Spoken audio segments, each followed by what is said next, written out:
shoulder. We have our belly and loin section, which we get our lamb chops right here, and our lamb belly, also they'll call it lamb breast as well. This is, if this was a pig, this would be where the bacon is, right there. And then we have our saddle section, which has our tenderloin and our short loin of the lamb, which is also known, you do like a saddle roast with this. You can tie it all together. Also your noisettes out of here. And then we have our lamb leg, which is the lamb leg, and we also have the sirloin right here too. So the 5 sections is the head section, shoulder, belly and loin, saddle, and leg section. So we're going to go ahead and separate these sections, and then we're going to have some trim. We're going to make a little bit of sausage. We're going to taste some sausage, and then we're going to bone out the leg, and we're going to go over a recipe that we have in the book, the boneless leg lamb.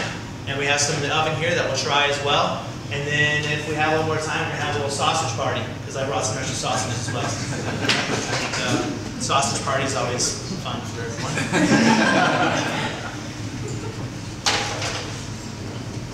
So one thing I didn't talk about when I was talking about the tools is the steel.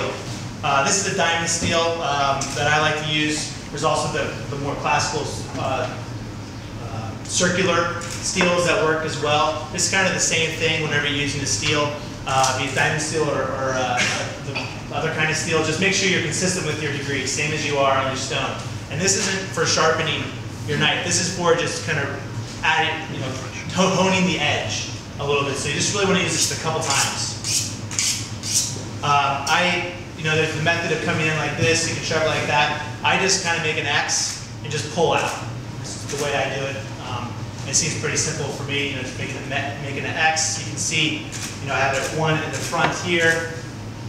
I come down and I come back on the other side.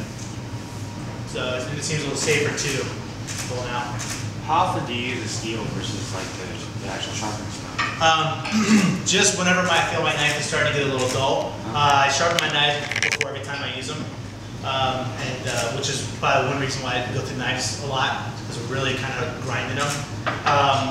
But yeah, just whenever you feel like it's losing that edge, and it's just a couple times, because you want to just kind of sharpen those teeth right here on the blade. So we're going to first come in and remove the head and the neck.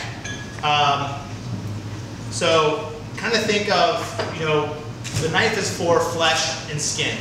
So we're going to come and cut through all this flesh, and we're going to come back with our cleaver and cut through the bone. So when doing this, just kind of think of like an avocado. Like when you split an avocado in half, you come and cut through all the flesh, leaving that seed in there. We're kind of doing the same thing, so that when we come back with the cleaver, we're only going to be chopping through the bone opposed to chopping through the meat as well.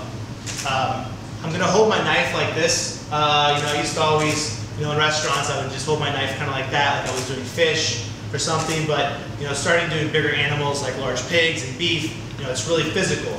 And being able to hold your knife like this really allows you to kind of get your body into it a little bit and just get underneath the meat as well, and just kind of pulling back. And really, this is how I like to, hold my knife, but it's whatever you're most comfortable with is what's important, because you want to be, as comfortable as possible when, holding something sharp and not in an awkward position. So you can see here, I hope you guys can see that just fine.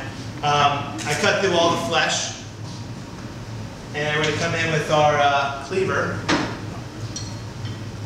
lay it right down on the bone, and I'm going to start just kind of hitting on this end.